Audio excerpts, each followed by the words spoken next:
वंदे गुरुगत प्राण स्वाचार्य निज किंकरम तीर्थनाम्ना सुविख्यातम परमहंसमहं भजे। पतित पावन परम करुणामय परमाराध्यतम श्रील गुरुदेव नित्य लीला प्रविष्टम विष्णुपाद परमहंस परिव्राजकाचार्य श्री श्रीमद भक्ति वल्लभ तीर्थ गोस्वामी महाराज जी के अभय चरण में असंख्य कोटि साष्टांग दंडवत प्रणाम करते हुए उनकी अहेतु की कृपा प्रार्थना करता हूँ।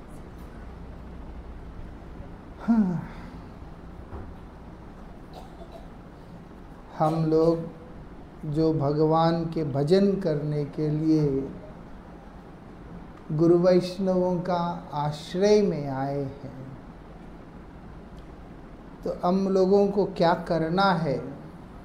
शास्त्र बोलते हैं भगवान के ऊपर निर्भर होना है। निर्भरता ही भक्ति है, निर्भरता में ही मंगल है। जो जितने परिमाण में भगवान के चरणों में निर्भर हो गया, उसका जीवन मान लो उतना सफल हो गया। जितनी मात्रा में निर्भर हुआ भगवान के चरणों में, निर्भरता मतलब ऐसे कि अनुकूल प्रतिकूल की बात ही नहीं है, हर परिस्थिति में आप ही के ऊपर मैं निर्भर हूं। ऐसे कैसे निर्भर है? जैसे इसीलिए बोलते हैं अनपेड सर्वेंट की तरह, मैं जो भी आपकी सेवा में हूँ, लेकिन इसका किसी भी प्रकार का प्रतिफल की आशा को लेकर के नहीं। सीधी सी बात, आपने कृपा करके कुछ दे दिया तो वो भी आपका कृपा है, लेकिन आप कुछ देंगे इस तरह का उम्मीद को भी रख करके मैं नहीं हूं। ऐसे बोलते, ऐसे निर्भर होने के लिए बोल रहे। आपने कृपा करके दिया तो दिया, लेकिन मैं अपने लिए कोई भी प्रयास नहीं करूंगा। श्रील भक्तिविनोद ठाकुर अपने शरणागति के अंदर बड़े सुंदर कीर्तन को लिखा, जिसमें क्या बोलते हैं वो, सर्वस्व तुम्हार चरणे सौंपिया पड़े छी तुम्हार घरे। नाथ, सब कुछ तो आपके चरणों में सौंप दिया। पहली बात तो मेरा बोल करके कुछ है ही नहीं। मेरा क्या? अगर मेरा कोई चीज होता वो हमेशा मेरा ही होता है। आज मेरा है, कल तो मेरे रहते रहते ही मेरा नहीं भी हो सकता है। जो चीज मेरा है वो किसी और का कैसे हो गया? और जो मेरा है वो बीच में क्यों आया? मैं तो पहले से ही हूं, लेकिन आया बीच में है। इसलिए वास्तविकता में विचार करें तो मेरा बोल के कुछ है ही नहीं, लेकिन जो कुछ भी है क्या है? अपनी बेशर्मी। हाँ, मुझे हंसी इसलिए आया, मैं एक दिन हमारे विश्वम्बर प्रभु जी से पूछा, प्रभु जी ये BL मतलब क्या है? याद है? वो तो दीनता उनमें, उन्होंने यही शब्द प्रयोग किया था। बोलते मैं काफ़ी देर तक सोचता रहा ये नाम घर वाले रखेंगे क्यों, और काफ़ी कन्विंसिंग तरीका से बोलते हैं कि जो हमारे में क्या है वही है, हर व्यक्ति में वही है, तभी वो इस संसार में आया। जन्म किसने दिया? भगवान ने दिया। और जन्म होने के पहले हमने भगवान को वचन दिया माता के गर्भ में कि प्रभु जैसे ही मेरा जन्म होगा मैं आपका भजन करूंगा, आपका सेवा करूंगा। मैं इसके अंदर जो घुट रहा हूं, है ना, मैं इसके अंदर घुट रहा हूं, इसलिए आप कृपा करके मुझे इसमें से बाहर निकाल दो। जब भगवान कृपा करके हमें बाहर निकाल देते हैं, उसके बाद हम लोग उनका भजन करना छोड़ देते हैं, करते ही नहीं। तो है क्या वो तो बेशर्मी है। बोलते वही तो अपने पास है, वो लज्जाहीनता, और उसके बाद होते कुछ नहीं है, लेकिन अभिमान तो किसी कांचनजंगा और माउंट एवरेस्ट से कम नहीं होता। ऐसे बोलते हैं सर्वस्व तुम्हारे चरण सौंपिया, मेरी अपनी इस बेशर्मी को आपके चरणों में छोड़ दे रहा हूँ प्रभु, मुझे अपने दास के रूप में स्वीकार कीजिए। मैं अपने अभिमान को आपके चरणों में सौंप रहा हूँ। ऐसे कैसे होता है? बलि महाराज ने किया कि नहीं किया? उन्होंने अपने अभिमान को भगवान के चरणों के आगे समर्पित कर दिया। 2 ही पग में भगवान ने सब कुछ नाप लिया था, सब कुछ तो ले लिया। अनंत ब्रह्मांड जिनके शरीर के लोम कूप से जो ये जो छेद है, इसमें से पैदा होकर उसमें प्रवेश करते हैं, ऐसे भगवान को 3 पद भूमि की जरूरत ही नहीं है। वो तो महाराज बलि के ऊपर भगवान का प्रेम ही कुछ ऐसा है। भगवान चाहते थे त्रिविक्रम रूप लेकर अपने चरण बलि महाराज के शीश के ऊपर धारण करना। वो तो भगवान का प्यार था बलि महाराज के प्रति। अब सब कुछ नापने के बाद भगवान बलि महाराज को बंदी करके बोलते कि चलो अभी क्या है तुम्हारे पास देने के लिए। दाता का जो अभिमान है, अभी तक जो मेरे पास था सब मैंने आपको दिया, खुद को तो दिया नहीं। बोलते इसीलिए प्रभु आप तीसरा चरण मेरे, क्योंकि देने वाला वस्तु जो दे रहा है उससे वो अलग है। मैं अपना चीज दिया, खुद को कहाँ दिया। इसलिए बलि महाराज ने खुद को दे दिया है। भगवान के चरणों में अपना अभिमान को दे देना पड़ता है। इस संसार में जो अभिमान है वो सिर्फ अभिमान नहीं, उसको मिथ्याभिमान बोला है। शास्त्र में ही बोल दिया कि मिथ्याभिमान। ऐसे असली अभिमान क्या है? मैं गोविंद का दास हूं, मैं तो प्रभु का दास हूं। यही तो मेरा वास्तविक अभिमान है, यही तो मेरा वास्तविक पहचान है। मैं आपके चरणों में समर्पित होकर अपने पहचान को पाया और अपने इस पहचान को लेकर मैं आपके द्वार पे पड़ा हुआ हूं, आपके घर के बाहर पड़ा हुआ हूं। ऐसे तुम ही तो ठाकुर, आप मेरे प्रभु है, मालिक है, नाथ आप मेरे मालिक है। ऐसा नहीं है मालिक मतलब है कि पेड सर्वेंट है, बिल्कुल नहीं। और मैं कौन हूं? आपका कुत्ता। ऐसे आप मुझे ऐसे ही समझे। और किस प्रकार का है? बोलते निजेर पोषण, बोलते अपना पोषण के बारे में कभू ना भावी हो। बोलते कभी भी उसके बारे में सोचूंगा नहीं, मेरा पेट कैसे भरेगा, मेरा जरूरत का पूर्ति कैसे होगा। मालिक इतने दयालु हैं, मेरे प्रभु इतने दयालु हैं, वो मुझे अभाव में नहीं रहने देंगे। मैं क्या करूंगा? बोशिया सुइया, मैं बैठा हुआ अवस्था में, सोया हुआ अवस्था में केवल आपका चिंतन करूंगा, आपका सेवा करूंगा। मतलब जागृत अवस्था में अथवा स्वप्न अवस्था में, किसी भी अवस्था में मेरा ध्यान केवल आपके सेवा के अतिरिक्त किसी और चीज के प्रति है ही नहीं।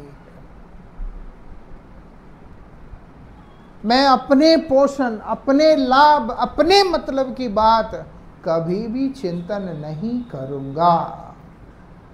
यहाँ क्या बोलते हैं भक्तिविनोद ठाकुर?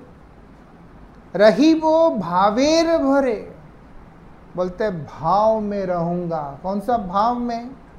आपका सेवा का भाव में। भाव का अद्भुत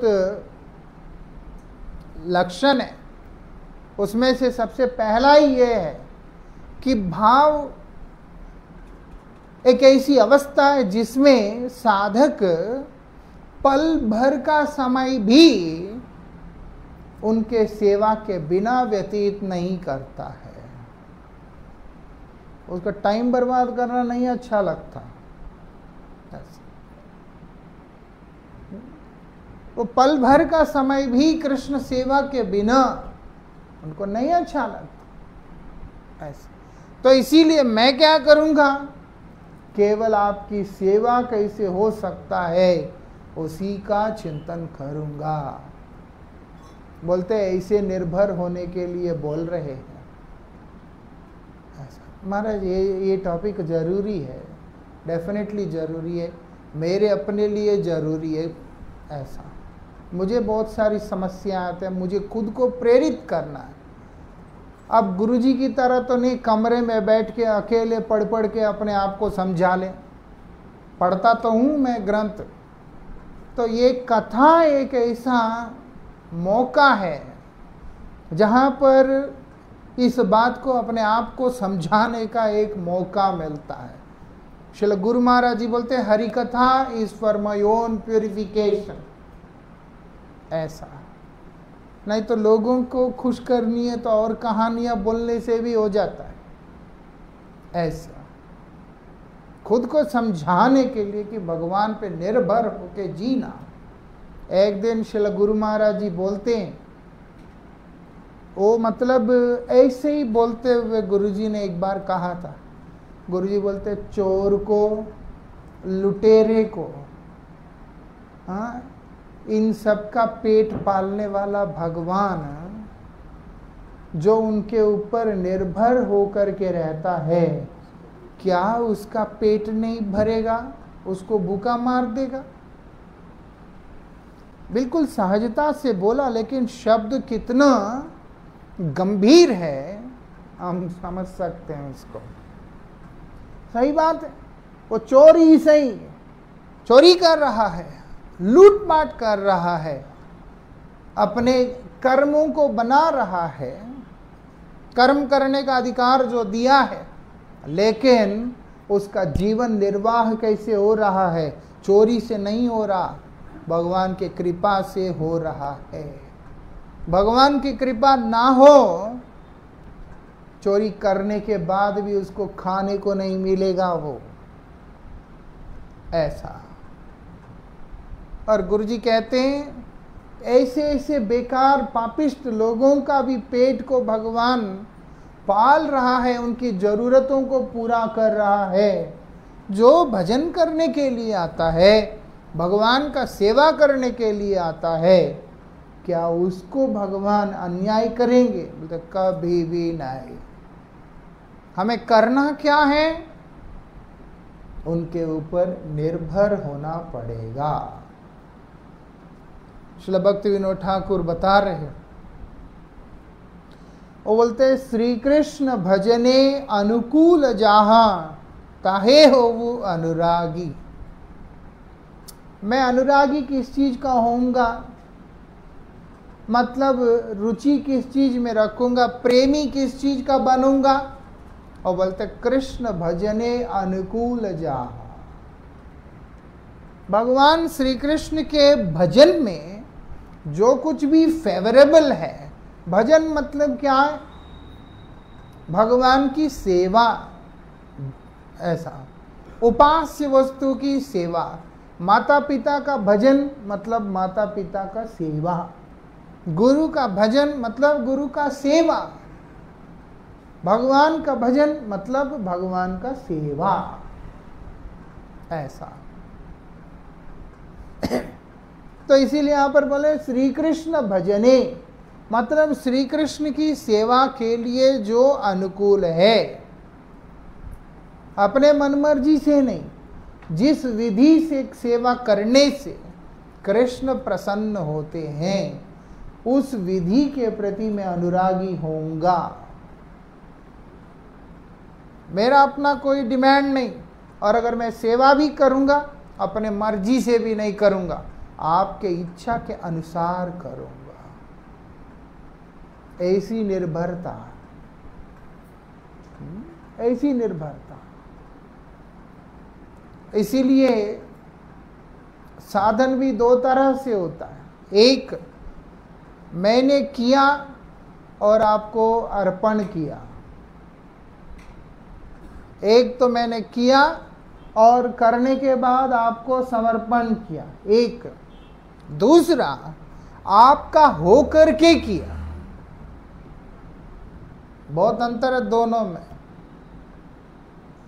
एक क्या है, मैं भाव है वहां पर, मैं हूं इसीलिए मैंने कुछ किया, वो आपको दिया। दूसरा, मैं आपका हूं, बस अब जो कर रहा हूं, मतलब है कि आपका होकर के जो कुछ भी कर रहा हूं वो आपको देने का क्या मतलब, वो आप ही का तो है, ऐसा। इसलिए प्रहलाद महाराज ने बोला भागवतम में, क्रियते भगवते अद्य तन्मन्ये च मदीतम उत्तमम। मैं उत्तम किस चीज को मान रहा हूं, किस चीज को मैं सबसे उत्तम मान रहा हूं, वो बोलते हैं भगवान के होकर भगवान की सेवा करने को ही मैं उत्तम मान रहा हूं, ऐसा।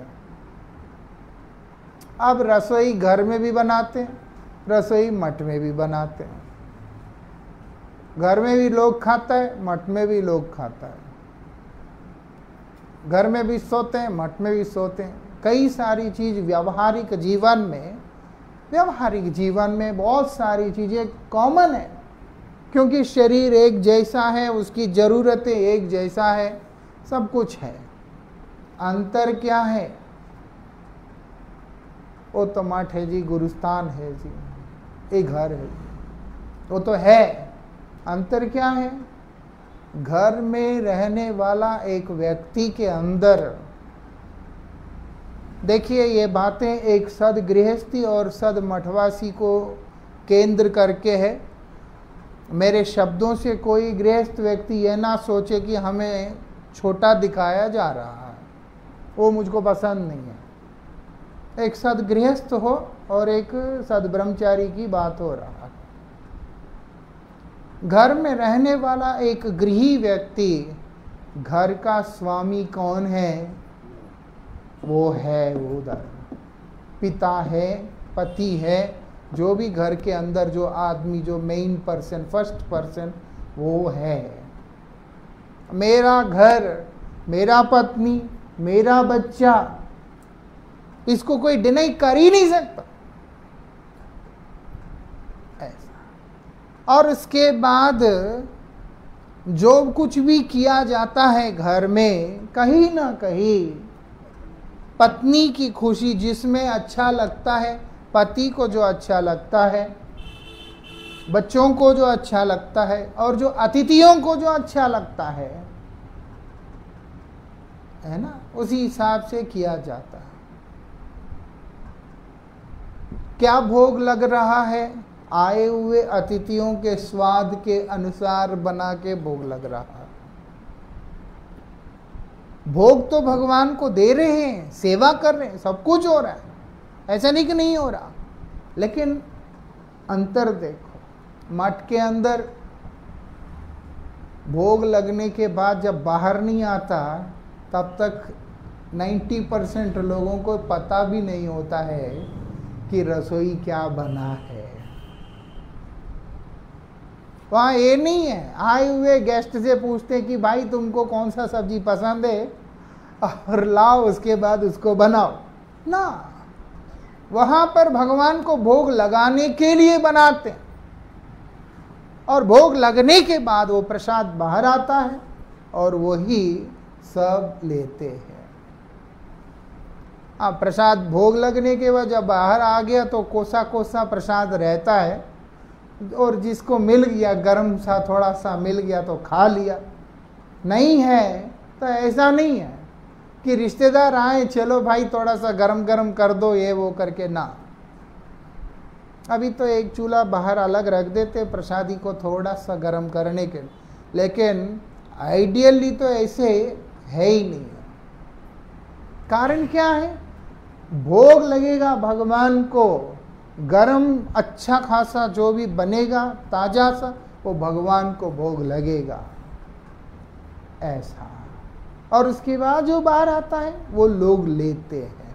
वहाँ केंद्र भगवान है, यहाँ पर केंद्र जो होता है वो कहीं ना कहीं परिवार और रिश्तों के बीच में घूम जाता है। तो इसलिए भागवतम में बता रहे हैं, क्या बोलते हैं, तुम भगवान के होकर और भगवान की सेवा करना वो वास्तविक निर्भरता है जो भगवान को अत्यंत प्रिय है, जो उनको अत्यंत प्रिय है। इसलिए बोलते श्री कृष्ण भजने अनुकूल जा। आपको जो चीज करने से आपको अच्छा लगेगा, अनुकूल लगेगा, वो चीज हम करेंगे, ऐसा। और ताहे हो वो अनुरागी, उसी का मैं अनुरागी होऊंगा। भजनेर जाहा प्रतिकूल ताहा दृढ़ भावे त्यागी। बोलते भजन के लिए जो कुछ भी प्रतिकूल है, भजन के लिए जो प्रतिकूल है, भाई ये रास्ते पे चलने से मेरा भजन अफेक्ट हो जाएगा, तो बोलते उस रास्ते पे तो जाना ही नहीं है। ऐसा नहीं जी, ऐसे कैसे होगा, वो क्या सोचेगा, वो क्या सोचेगा, कुछ भी सोचे भाई, तुम्हारा अपना भजन जो नाश जाएगा जिम्मेवार कौन है? ऐसे ये बहुत ध्यान से हमें इस चीज को समझना चाहिए। वो क्या सोचेगा, बोलेगा तू अलग चल रहा है, अलग क्या सीधा क्या। भजन के लिए जो अनुकूल है उसी मार्ग में चलना है, और भजन के लिए जो प्रतिकूल है इस रास्ते पे इस विचार से चलने पर मेरा भजन हानि होगा। और बोलते दृढ़ भावे त्यागी, वो मतलब कमजोरी के साथ में नहीं, बिल्कुल दृढ़ता के साथ एकदम पक्के तरीके से उसको छोड़ना है, बस ऐसा। बोलता है ये है निर्भरता। मैं तो निर्भर हो गया जी, बस और क्या करें। कई बार बोलते हैं जैसे तुम धाम में जाके पड़े रहो, वो तो दंडवत है, सो गया तो समाधि है, खाएगा तो प्रसाद है। क्या ये भाई तुम्हारे अपना क्या है वहां पर? ये उनके लिए हैं जो कि जड़ भरत की तरह पूरी तरह से निर्विकार निर्लिप्त होकर के पड़े हुए हैं। परमहंसों के लिए लागू होता है, साधकों के लिए ऐसा नहीं है। साधकों के लिए नहीं। क्या है जी, धाम में आ गए, अब तो 2 माला करो हो गया, और क्या, धाम में परिक्रमा करो, कुछ करो हो गया। परिक्रमा करना चाहिए, दर्शन करना चाहिए, लेकिन धारणाओं को थोड़ा सा ठीक रखना चाहिए। हम क्या धाम जाके वहां पर टॉयलेट करेंगे और क्या करेंगे? देखा जाए तो प्लास्टिक फेंकेंगे, खा पी के दोने पतल फेंकेंगे गंद डाल के, और घूम घाम के आ जाएंगे। बोलते ऐसा नहीं, बोलते भजनेर जहा प्रतिकूलता, मैं अगर कहीं पे हूं, वहां के सेवा के प्रतिकूल जो कुछ भी है, बोलते हैं उसको मैं दृढ़ता के साथ में त्याग करूंगा। वो है निर्भरता, वो है निर्भरता। बोलते ऐसे होने से हमारा मंगल होता है। हमारे आचार्य ही बोलते हैं, क्या बोलते हैं? जीवन निर्वाहे आने उद्वेग न दीवे। मेरे अपने जीवन को यापन करने के लिए, निर्वाह करने के लिए, और बोलते किसी को भी जो है किसी भी प्रकार का कष्ट नहीं देना है। ऐसे मेरे जीवन निर्वाह के लिए मुझे क्यों किसी को कष्ट देना है? नहीं देना। और क्या बोलते हैं? दूसरे का जिस प्रकार से अच्छा हो सके उसके बारे में प्रयास करना चाहिए। उसके लिए जरूरत पड़े तो अपने सुख सुविधाओं को किनारा मारते हुए अपनी एक वो रख करके कि हाँ भाई यहाँ जो है मेरा कंफर्ट डिस्टर्ब नहीं होना चाहिए, बाकी ठीक है, वैसा नहीं। ऐसे दूसरे का लाभ है वही मेरा कंफर्ट है। और मेरा अपना जीवन का क्या है? वो बोलते हैं अपना कुछ नहीं है, केवल भगवान की कृपा है। ऐसे केवल भगवान की कृपा। श्रील भारती गोसाई महाराज बड़ी सुंदर सुंदर घटनाओं को सुनाते थे, और उसके अंदर इस प्रकार से है, किसी ने आपको कोई द्रव्य दे भी दिया, लेकिन अगर उसकी इच्छा नहीं है भगवान की सेवा में लगाने का, तो उसको भी सेवा में नहीं लगाना है। मुझे याद है एक साल 2001 में शायद, या 2000 में, मेरा तब सफ़ेद कपड़ा ही था।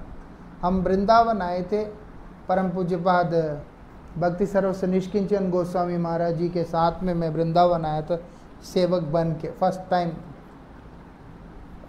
करना करना कुछ नहीं है, महाराज जी अपनी दुनिया में, सेवक अपनी दुनिया में। टाइम पे कोई देख के बोलता था, ए महाराज जी का सेवक प्रसाद दिया, तो थाली ले जाके दे देता था। अगर उन्होंने खाना है तो खा लेते थे, नहीं तो थाली ले जाओ, वापस हो गया। उस समय कुछ ऐसा हुआ जिसके चलते वृंदावन जाके बैंक्स में से इधर उधर में से कुछ पैसा जो है विथड्रॉ करके वो ले करके गुरुजी के पास आए। मुझे अच्छी तरह याद है, गुरुजी वो पैसा लेने से इनकार कर दिया।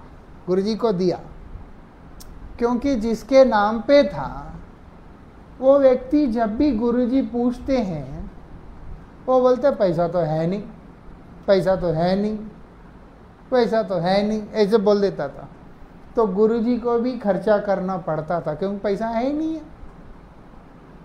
और जब वो ख़त्म हो गए तो उनके नाम पे जो कुछ भी अकाउंट्स में पैसा था वो सब इकट्ठा करके गुरुजी को दिया। गुरुजी ने स्वीकार करने से इनकार कर दिया। गुरुजी बोलते उनका तो इच्छा नहीं है ये सब सेवा में देने का, इसीलिए हम इसको स्वीकार नहीं कर सकता। जिसका भी है ऐसा, गुरुजी बोलते वो तो उनका तो इच्छा नहीं है, वो तो जब भी हम पूछता था वो बोलते थे पैसा है नहीं, तो उनका मन नहीं है, इसीलिए हम इसको सेवा में नहीं लगा सकता, लगाए नहीं ऐसे। आने के बाद भी देने वाले का इच्छा ना हो, लगाने का इच्छा ना हो, या उसके उद्देश्य में अगर स्पष्टता ना हो, तो भी वो सेवा में नहीं लग सकता है। ऐसे क्या बोलते हैं, श्रील भारती गोसाई महाराज की कुछ घटनाएं हैं, उनकी कथा में से मैंने देखा। बोलते हैं एक माताजी है जगाधरी से, वो सबको कंबल बांट रही है, कंबल बांट रही है। बांटती वो श्रील भारती गोसाई महाराज जी के लिए भी एक कंबल अच्छा वाला लेके आई। महाराज ने स्वीकार करने से इनकार कर दिया। महाराज ने स्वीकार करने से जब इनकार कर दिया, क्यों? क्योंकि वो महाराज जी को अलग से देना चाहती है। तो उस समय उस माता जी की और महाराज जी की वार्तालाप सुनता हुआ एक ब्रह्मचारी माता जी को जाके बोला, आप ले ही आई है, महाराज को देने के लिए लाई है। महाराज नहीं लिया, कोई बात नहीं, मुझे दे दो। ठीक है, जैसे ही बोला दे दो, वो माता ने दे दिया कि ठीक है ले लो। और उसके बाद क्या हुआ, महाराज जी बोलते थोड़े समय के बाद वो व्यक्ति मठ छोड़ के ही चला गया, वो रह ही नहीं पाया। क्यों? बोलते अपने लिए कोई भी चीज को अगर हम लेते हैं तो फिर उसका परिणाम हमें भोगना पड़ता है। कहने का मतलब है, तुम जब अपने आप को मेंटेन कर सकते हो, अगर तुम ऐसे भगवान के आगे प्रस्तुत करते हो, तो भगवान बोलेंगे जब तुम अपने आप को मेंटेन कर ही सकते हो तो मेरा क्या जरूरत है। मांग के सही, कुछ भी करके जैसे भी है, तुम आए भगवान के पास ये बोलकर मैं आपके शरण में हूं, आपके द्वार के बाहर पड़ा हुआ हूं, आपके कृपा पे निर्भर हूं, और उसके बाद तुम्हारी क्रियाएं ऐसी है कि तुम जो है अपने आप को मेंटेन करने के लिए प्रयास कर सकते हो, तो भगवान देखते कि ये तो निर्भर कहाँ है, ये निर्भर कहाँ है, ये तो अपने लिए व्यवस्था कर सकता है। तो भगवान स्टेप बैक करते हैं सिर्फ उस पर्टिकुलर जगह पे। ऐसा नहीं भगवान का कृपा से वो वंचित हो जाएगा। और ऐसे जिसके साथ हुआ, कहीं ना कहीं वो उनका पतन का कारण बनता है। कारण क्या है? जीवन का लक्ष्य होना चाहिए वैष्णवों की सेवा, गुरुजनों की सेवा। ऐसे पूज्य महाराज श्री के मुख से ही सुना था। महाराज जी बोलते हमारा तो दांत नहीं है, और महाराज जी का बिल्कुल दांत नहीं थे। और कभी हम उनके मुख में हाथ देते हैं तो एक आध दांत जो दिखाई देता है हंसने से, वो एक छोड़कर और कोई दांत ही नहीं है। और उनका एक टाइम जो सेवक था, वो बेचारे को टूथपेस्ट वगैरह चाहिए होता है, कुछ होता है, ज़रूरत होते तेल साबुन, हो सकता है उसके पास पैसा ना हो, कुछ भी कारण हुआ हो, वो महाराज जी से मांगना छोड़कर, और जब लोग आते थे वो पूछते थे महाराज जी के लिए क्या चाहिए, और बोलते टूथपेस्ट ले आइए। महाराज जी जो है चंद्रिका साबुन इस्तेमाल करते थे, और बोलता है आप ये वाला साबुन ले आइए। बाद में महाराज जी को पता चला, उनको बड़ा खराब लगा, और महाराज जी ने मुझे कहा था तब, बोलता है इसीलिए वो रह नहीं पाया। और जो कंबल मांग के ले लिया वो भी बहुत पुराना व्यक्ति है, कोई नया नहीं है। ऐसा ये बात है। परम गुरु जी का शिष्य उसके बाद भी, कई साल रहने के बाद भी नहीं हो पाया। कहने का मतलब मरते तक हम अगर निर्भर है, मतलब मरते तक हर परिस्थिति में भगवान के चरणों में हमें निर्भर होना पड़ेगा। ऐसा नहीं कि हम आज निर्भर हैं, कल का पता नहीं है। हर क्षण हमें निर्भर होके ही चलना पड़ेगा। ऐसा। और बोलते हैं जो भी सेवा में लगाना है, जो इच्छा से दिया जाए उसी को लगाना है ना। बहका के या फिर जबरदस्ती करके इस तरीके से नहीं होता। हमारा एक मित्र है, एक गुरु भाई है, वो मंथली कलेक्शन लेने जाते हैं। तो एक बार एक घर में गए तो पता चला वो घर का बुजुर्ग जो उनको डोनेशन देते थे वो गुजर गए। जब उनके बच्चों ने देखा सामने है, उन्होंने पूछा क्या हुआ पिताजी को, ऐसी बात। उनका दिमाग ना, उनका प्रेजेंस ऑफ माइंड बहुत ज़बरदस्त है। वो छूटते बोलते अरे रे, आपके पिताजी का बहुत इच्छा था। वो बोलते हैं महाराज जी क्या इच्छा बताइए तो सही। क्यों मर गया तो उस समय थोड़ा भावुक रहता है। बहुत इच्छा था। बोलते क्या इच्छा था? वो कहते थे कि मैं काम काज में इसमें उसमें पढ़कर मैं भजन ठीक से कर नहीं पाया, वैष्णव सेवा कर नहीं पाया। मेरा एक ही इच्छा है कि कभी मेरे बच्चे जो है वो क्या भगवान का भजन करेंगे, वैष्णव सेवा करेंगे। आपको बताया नहीं? बोलते नहीं बताया। ओ हो, आपको आपके आगे बताने का उनको इच्छा था, इससे पहले ही चले गए हैं। वो परिवार ने बाद में पिता के नाम पे वैष्णवों की सेवा की है जम के। ऐसा हुआ तो अच्छा ही है, उसका मंगल ही होगा। लेकिन कई बार इस आदान प्रदान में जो बीच में खड़ा है वो व्यक्ति का पतन जरूर हो सकता है, अगर वो सावधान नहीं है तो। इसीलिए बोलते जो सेवा के लिए दिया जाता है, सेवा उद्देश्य से, उसको सेवा में लगाना। और अगर सेवा का उद्देश्य से नहीं है तो उसको लेना ही नहीं, उसको लेना ही नहीं। ऐसे महाराज जी बोलते, एक माता जी क्या बोलती है, उनका कुछ एफडी वगैरह थे, उन्होंने महाराज जी के नाम पे ट्रांसफ़र करना चाहती थी। महाराज जी ने बोला मेरे नाम पे करके क्या लाभ, आप एक काम करो मठ के नाम पे कर दो। बोलते नहीं, मुझे मठ को नहीं, आपको देना है। महाराज जी ने लिया नहीं। महाराज बोलते क्योंकि आपका उद्देश्य स्पष्ट है कि आप मठ की सेवा में उसको नहीं लगाना चाहती है, मुझे देना चाहते, और मेरा मठ के सेवा के अतिरिक्त इन पैसों का कोई प्रयोजन ही नहीं है, तो मैं इसको लेके क्या करूँगा। बोलते इसलिए मुझे नहीं लेना है।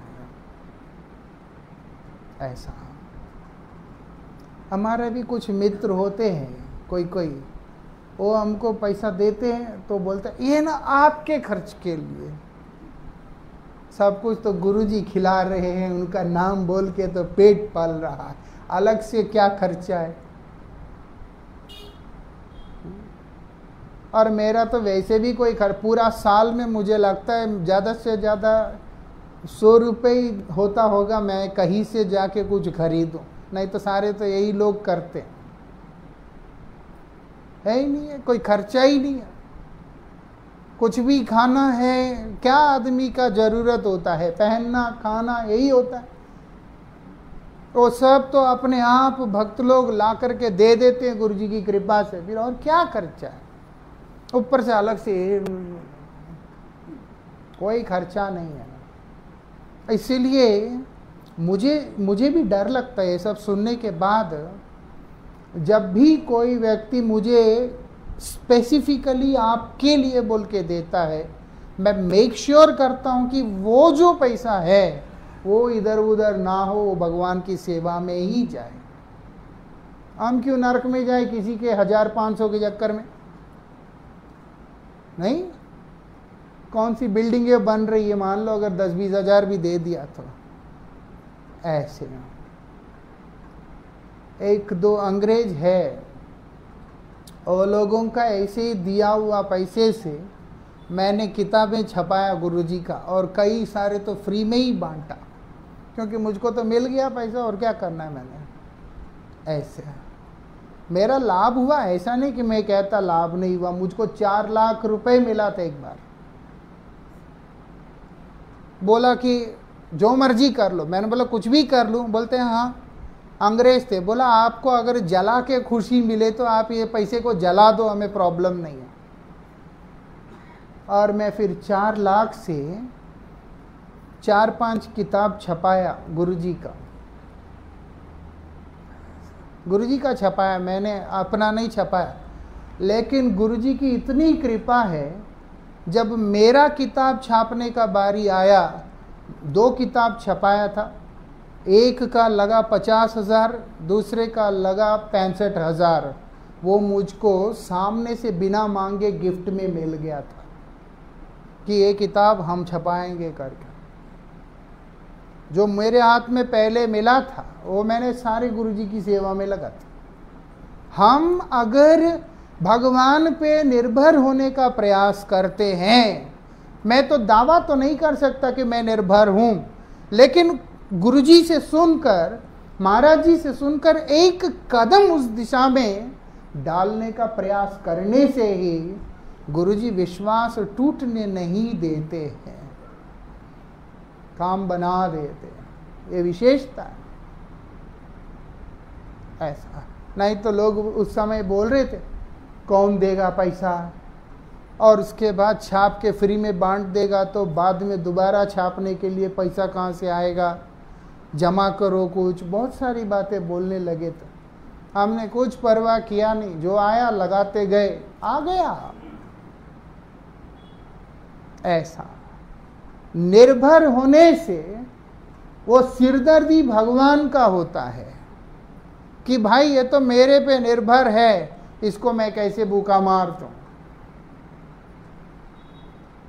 ऐसे आप देखो श्रीवास पंडित के घर में श्री चैतन्य महाप्रभु जब लगातार संकीर्तन कर रहे हैं, चैतन्य महाप्रभु बोलते तुमको तो देख के तो लगता नहीं कि तुम कुछ जीवन निर्वाह के लिए कुछ करते हो, तो कैसे चलता है तुम्हारा? वो 3 बार ताली मारते हैं। वो महाप्रभु क्या बोलते हैं? वो बोलते ऐश्वर्य की अधिष्ठात्री लक्ष्मी को भी याचना करना पड़े, लेकिन तुम्हारे लिए कभी अभाव नहीं होगा। क्यों? श्रीवास पंडित निर्भर ही ऐसे थे, ऐसे निर्भर थे। वो ताली मार के बोल रहे हैं अगर मुझे कुछ मिला नहीं, एक दिन भूखा रह लेंगे, बोलते दूसरा दिन भूखा रह लेंगे, तीसरा दिन भूखा रह लेंगे, उसके बाद प्रभु का नाम लेकर के गंगा में छलांग लगा देंगे। बस कितनी सहजता से बोल रहे हैं, कितना विश्वास है, कितना समर्पण है। मैं मांगूंगा नहीं, मैं भूखा रह लूंगा, उसके बाद कूद जाऊंगा। ऐसा वो भी क्यों भूख के कारण कूदेंगे? बोलते नहीं, योगक्षेम वहाम्य हम वाली जो भगवान की जो वाणी है, उसके ऊपर वो किसी भी प्रकार का आंच नहीं आने देना चाहते हैं, कि भगवान की वाणी को मिथ्या साबित नहीं करना चाहते, इसीलिए वो अपने जीवन को ही समाप्त करने को तैयार है। और भगवान क्या बोलते हैं? लक्ष्मी को भी अभाव हो और उनको याचना करना पड़े। श्रीवास तुम्हारे लिए कभी भी अभाव नहीं होगा। ये विशेषता है। मांगना नहीं पड़ता है, वो भगवान कृपा करके दे देते हैं। सिर्फ सेवा करने की इच्छा हम लोगों में होना चाहिए, बस ऐसा। क्या बोल रहे हैं श्री चैतन्य महाप्रभु सनातन गोस्वामी को? अकिंचन हय्यालय कृष्णैक शरण। तुम ये सब चक्करों में नहीं पड़ना है। तुम किसी चक्कर में, किसी भी विषय में तुम्हें नहीं जाना। करना क्या है? बोलते हैं अकिंचन हय्या, बोलते अकिंचन हो जाओ। मतलब कृष्ण को चाहने वाला, कृष्ण के अतिरिक्त उसके अंदर किसी और चीज के प्रति आकर्षण ही नहीं होता है। उसका मन को कृष्ण ने अपनी ओर खींच लिया है। ऐसे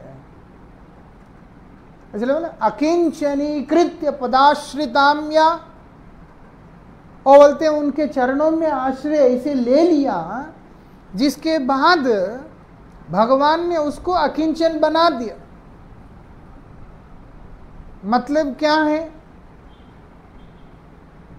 जहां पर विरक्त होगा, ठीक है, किसी चीज के प्रति उसका अगर राग नहीं है तो द्वेष भी हो सकता है।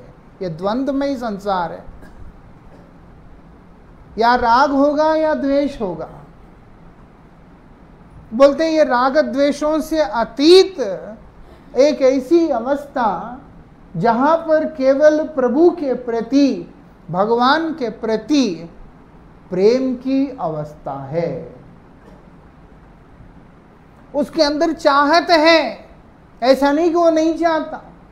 इसीलिए रूप गोस्वामी बोल रहे हैं अन्याभिलाषिता शून्यम करके, ऐसी अवस्था जहां पर उत्तमा भक्ति के बारे में बोल रहे हैं। बोलते तुम अपनी चाहत को मत मारो, तेरे अंदर अभिलाषा होनी चाहिए, तेरे अंदर एक चाहत होनी चाहिए। इसलिए बोलते अन्याभिलाषिता शून्यम, दूसरी जितनी भी चाहत है उन सब के रहित होकर एक अभिलाषा। बोलते क्या है? अनुकूल्येन कृष्णानुशीलनम, वही अकिंचन है।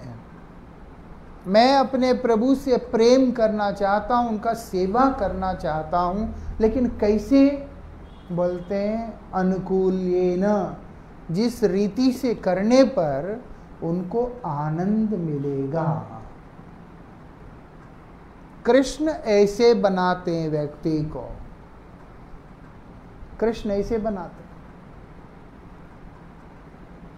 उसको भिखारी बनाते। तो इसलिए बोलते हैं अकिंचन हय्या लय कृष्णैक शरण। आप देखो सनातन गोस्वामी, एक उनका बहनोई ने लाके उनको एक सुंदर सा कंबल दिया था, महाप्रभु ने वो भी स्वीकार नहीं किया, मुख से नहीं बोला, ऐसे से देखने लगे, वो भी वो दे करके आ गए। तपन मिश्र के एक धोती लाकर उसको दो टुकड़ा करके, एक को पहना हुआ है, एक को संभाला हुआ है, बस। आजकल अगर हम बोले सनातन गोस्वामी ऐसा रहा, वो इलॉजिकल है, वो 500 साल पहले की बात है। अब हम ऐसे नहीं रह सकते, लोग पकड़ के मारेंगे रोड में, और हमारी वो लाइन भी नहीं है। लेकिन यहाँ पर बात भाव की है, चाहे वो गृहस्थ हो, चाहे वो ब्रह्मचारी हो, चाहे वो सन्यासी हो, चाहे कोई भी हो, भाव ऐसे ही होना चाहिए, ऐसे। और क्या बोलते? कृष्णैक शरण, मैं हमेशा उनके शरण में रहूंगा और किसी का भी नहीं, और कहीं पे भी नहीं। आज कोई आके बोल रहा है तेरा प्रॉब्लम है, ये ग्रह शांति कर लो, ये तावीज पहन लो, ये पत्थर पहन लो, क्यों मिलेगा जी, भगवान बताइए। तुम्हारा घर में किसी ने काला जादू कर दिया, काम नहीं बन रहा है, कद्दू लटकाओ, कुछ और करो। आपके हाथ में जो माला और गले में कंठी, इससे ज़्यादा प्रभावशाली ऐसी कौन सी चीज़ है? नहीं, आप लोग बुरा मत मानिए, ये मानसा के लिए नहीं है, और लोग भी देख रहे हैं, पूरी जगत के लिए। अभी कुछ दिन पहले कोई मेरे पास आके बोल रहे थे, आप, मुझे लगता है कुछ प्रॉब्लम है, नर्सिंग कवच लेने से अच्छा होगा। ऐसा क्यों भाई? ये कंठी में क्या प्रभाव नहीं है? माथे पे तुम्हारा जो वैष्णव चिन्ह है, ऊर्ध्वपौंड्र तिलक, क्या उसमें ताकत नहीं है? गुरु कृपा में ताकत नहीं है? या गुरुदेव के द्वारा दिया गया वो नाम ब्रह्म जो माला है उसमें ताकत नहीं? ऐसा बोलते, इसलिए कृष्ण ही की शरण, मैं किसी तावीज पत्थर पुत्रों के शरण में नहीं। या किसी ने बोल दिया वहां जाके उपाय कर लो, बोलते उसका भी चक्कर में नहीं। जो मेरे प्रारब्ध में लिखा हुआ है, जो मर्जी मैं कर लो, वो टल ही नहीं सकता, सरक सकता है। समझे? सरक सकता है थोड़ा आगे को, लेकिन टलेगा नहीं। बुद्धिमान वही है जो प्रारब्ध में है उसको भोग करता हुआ प्रभु के शरण में अपने आप को रखे। समय आने पर वो प्रारब्ध कर्म का फल खत्म हो जाएगा और व्यक्ति शुद्ध होकर के आगे बढ़ जाएगा। कोई बोलते मेरा शनि खराब है। क्यों भाई, तुम शनि का दुश्मन हो? ये संसार, ये धरती, यहां से 20 किलोमीटर ऊपर चले जाओ, वहां से जो दिखता है, आपका शहर क्या, आपके स्टेट को नहीं पहचान सकोगे। 20 किलोमीटर ऊपर चला गया तो उस जगह पर, इस पूरे पृथ्वी में हमारा जगह कितना है, हमारा साइज कितना है। और ऐसे एक नहीं, इस पृथ्वी से 1-1 लाख पृथ्वी को एक जगह इकट्ठा करने से कितना जगह होता है। ऐसे बड़े बड़े ग्रह ये पूरे सौरमंडल में घूम रहे हैं। उसमें से शनि का दिमाग खराब हो गया, वो आकर के तुम्हें पकड़ लेगा। ऐसा ये सारे ग्रहों का हम अपमान करते हैं। वो सब भगवान के भक्त हैं, वो सब भगवान के भक्त हैं। हमारे प्रारब्धों के अनुसार जो गति हमें होना है, वो सिर्फ उस गति को हमें प्रदान करते हैं। बस कमाई मेरा अपना है और हम उसका उपचार करने चलते हैं। शास्त्र बोलते हैं कृष्णैक शरण, तुम कृष्ण के चरण पकड़ लो और कुछ जरूरत नहीं है। मजाक में ले, अगर शनि कौन है? यमुना मैया का भाई है, सूर्यपुत्र है, और यमुना महारानी जो है सूर्यपुत्री है। तो कृष्ण को क्या लगता है? और जो कृष्ण का आश्रय लेता है, समझ में आया? कृष्ण को क्या लगता है? शनि। और जो कृष्ण का भक्त होगा, कृष्ण का प्यारा होगा, उनको शनि क्यों तंग करेगा? इसलिए बोलते कृष्ण ही के शरण हो, निर्भर होना। अनुकूल परिस्थिति में, प्रतिकूल परिस्थिति में। मकान नहीं चल रहा जी, दुकान नहीं चल रहा जी, ये नहीं हो रहा है जी, वो नहीं हो रहा जी, ये प्रॉब्लम है, वो प्रॉब्लम। ये संसार में बिना प्रॉब्लम का कौन है?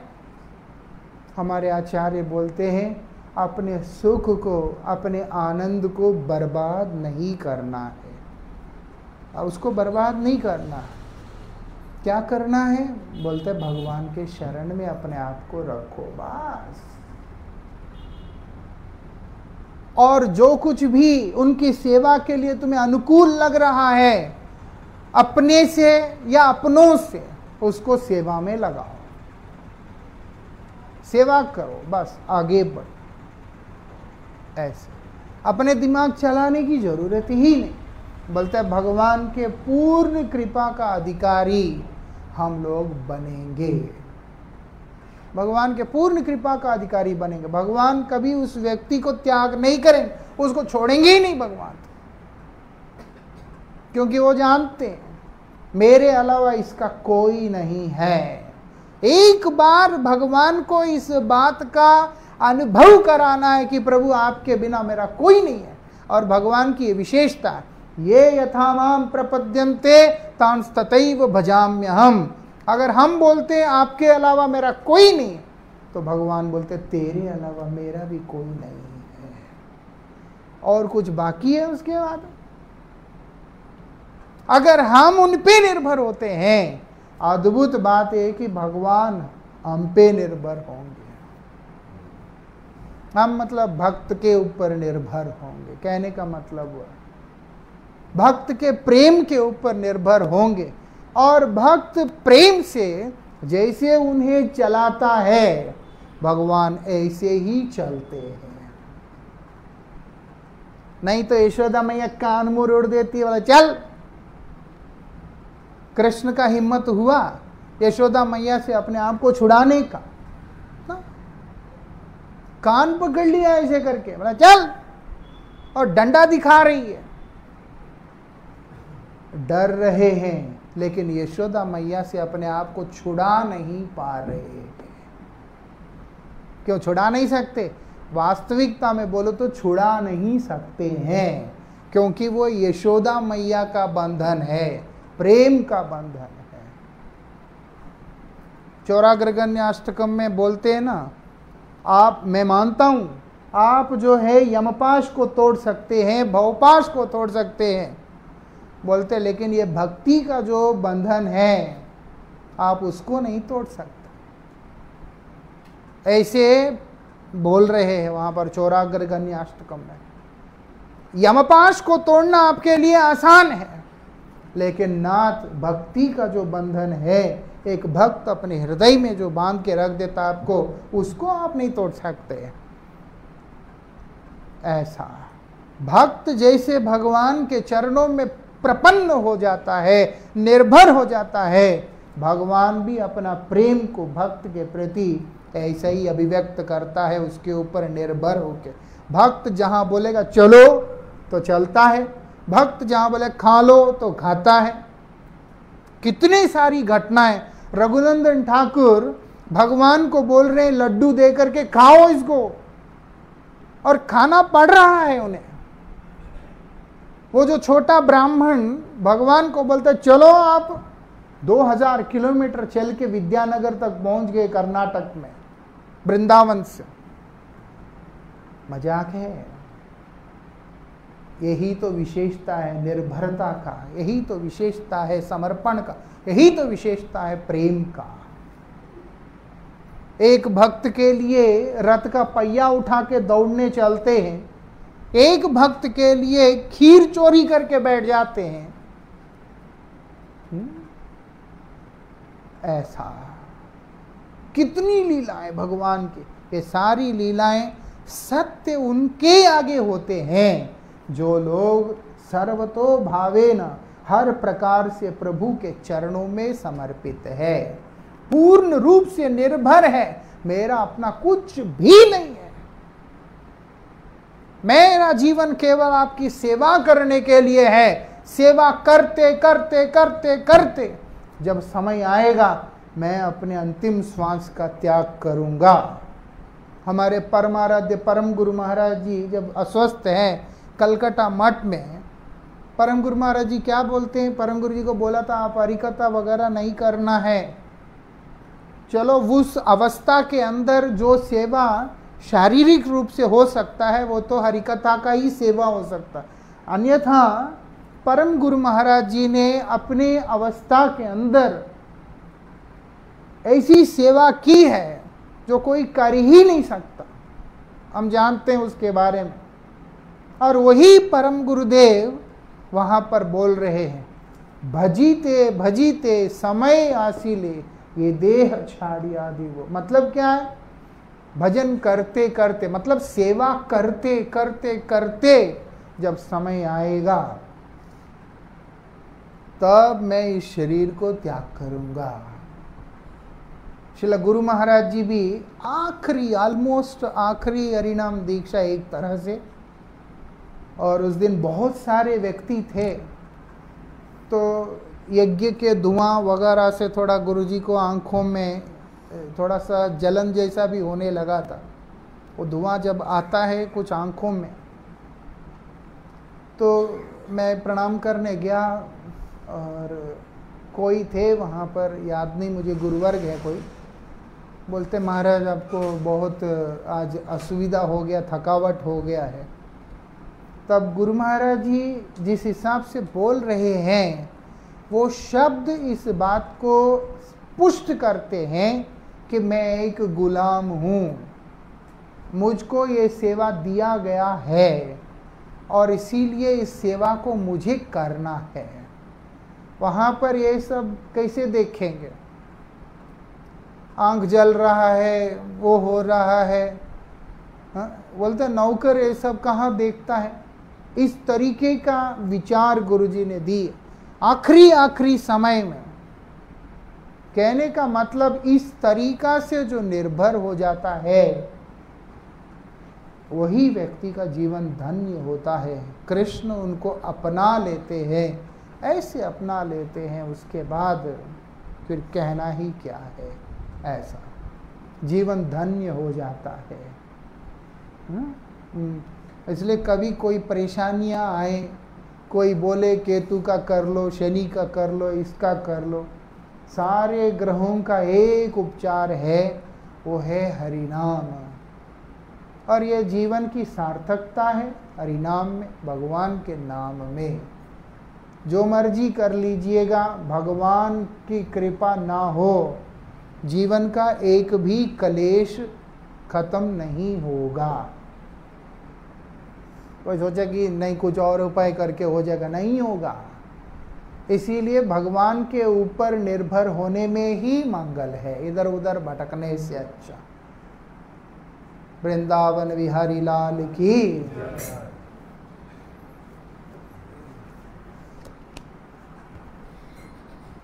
हरे कृष्णा हरे कृष्णा कृष्णा कृष्णा हरे हरे हरे राम हरे राम राम राम हरे हरे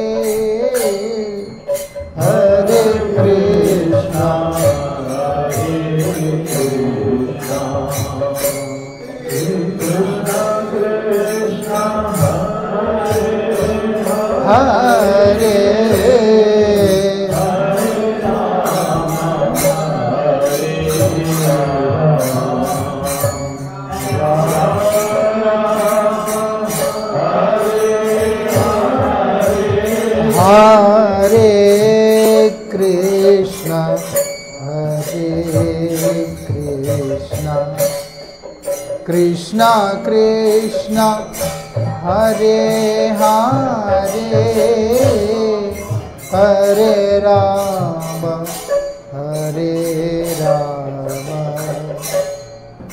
राम राम हरे हरे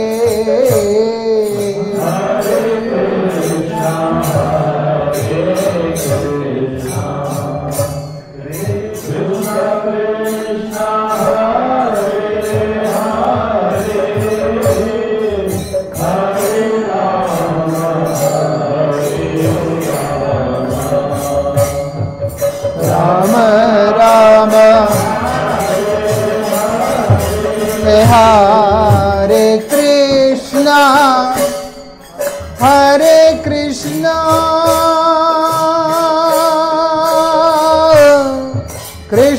कृष्ण हरे हरे हरे राम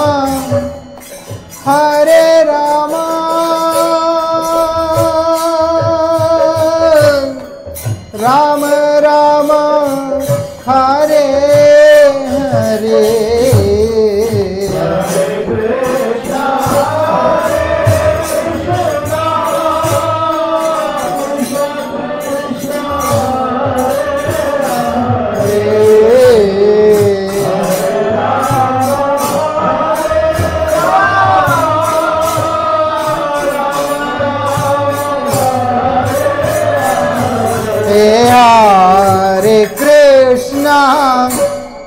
हरे कृष्णा कृष्णा कृष्णा हरे हरे हरे राम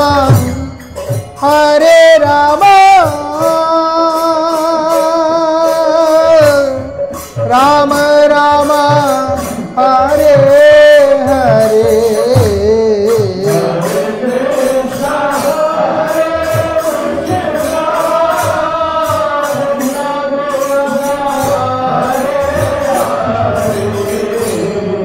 हरे राम हरे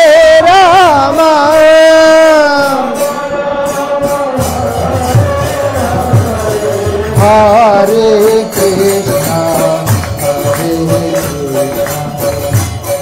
कृष्णा कृष्णा हरे हरे हरे राम राम राम हरे हरे।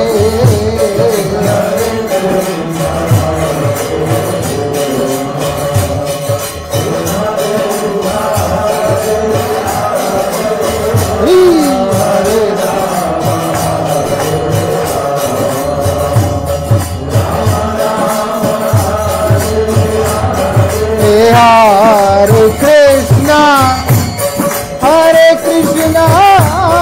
कृष्णा कृष्णा हरे हरे हरे राम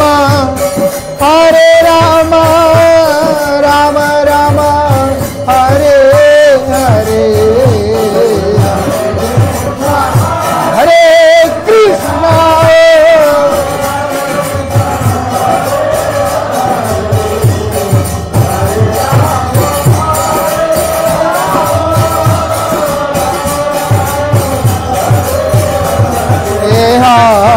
कृष्णा हरे कृष्णा कृष्णा कृष्णा हरे हरे हरे राम राम राम हरे हरे। हरे कृष्णा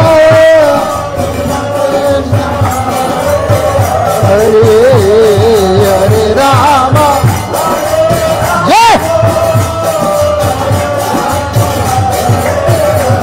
जय हरे कृष्णा कृष्णा कृष्णा हरे हरे हरे राम राम राम हरे हरे हरे कृष्णा। सभी बोलिए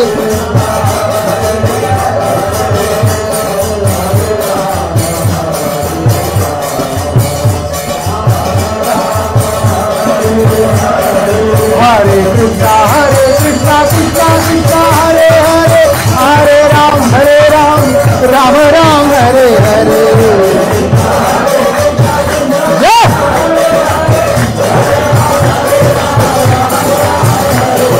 हरे कृष्णा कृष्णा कृष्णा हरे हरे हरे राम राम राम हरे हरे।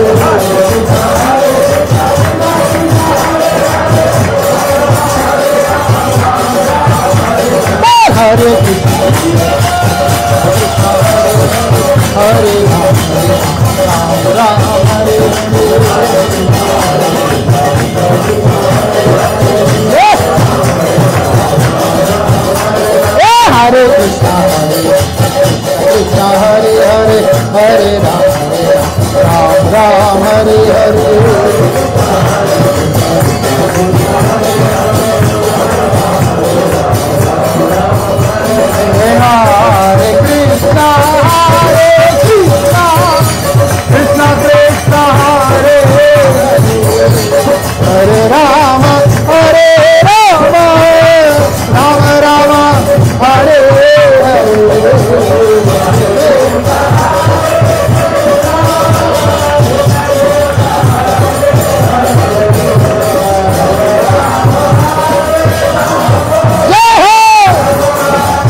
कृष्णा हरे हरे हरे राम हरे हरे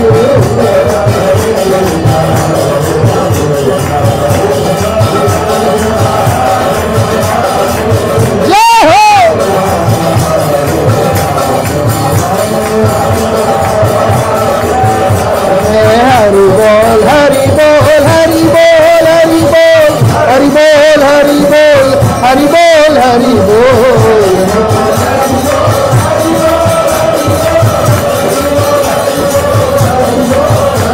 हरि बोल हरि बोल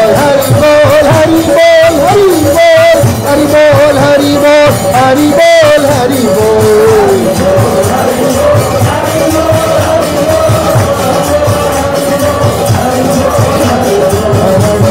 हरि बोल हरि बोल हरि बोल हरि बोल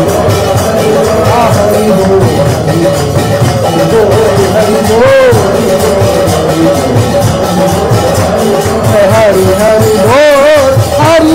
बोल हरि हरि बोल हरि हरि बोल हरि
हरि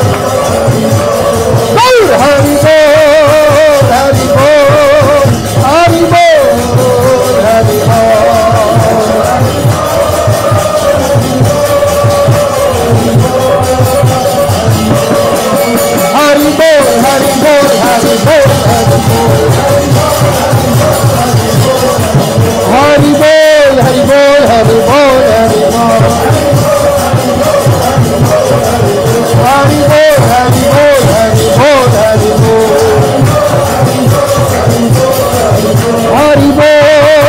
हरि बोल हरि हरि बोल हरि हरि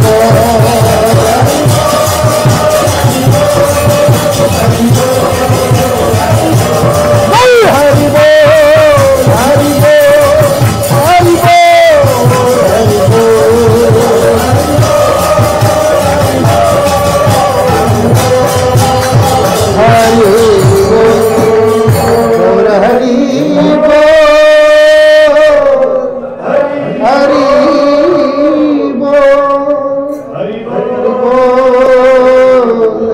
हरि हरि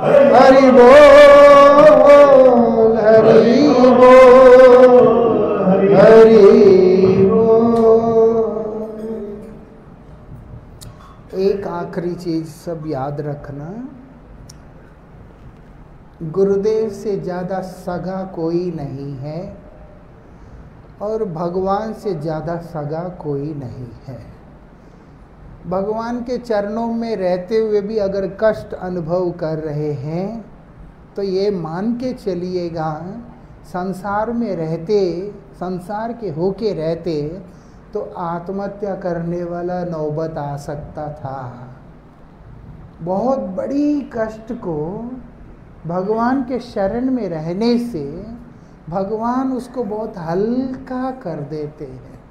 वो हल्का भी इसलिए रखते हैं क्योंकि प्रकृति का जो नियम है उसको ख़त्म नहीं करना चाहते हैं, लेकिन हमें इतना प्रोटेक्ट करते हैं कि हमें वो तकलीफ़ फिर तकलीफ़ की तरह लगेगा ही नहीं। ऐसे ऊपर से डोज कम करवा देते हैं अपनी कृपा से, और नीचे से उस हल्के डोज को भी बेर करने की जो कैपेसिटी है वो हमारे अंदर अपनी कृपा से बढ़ा देते हैं। ले दे करके हर तरह से भगवान का कृपा परम मंगलमयी है। इसीलिए अपने मन को कभी भी विचलित होने नहीं देना कोई भी परिस्थिति में। वृंदावन बिहारी लाल की जय श्री गुरु गौरांग जी की जय। जय परम जवाद परम राधम परम करुणा विष्णु परम हंस श्री श्रीमद भक्ति वल्लभ स्वामी श्री गुरुदेव जी महाराज जी की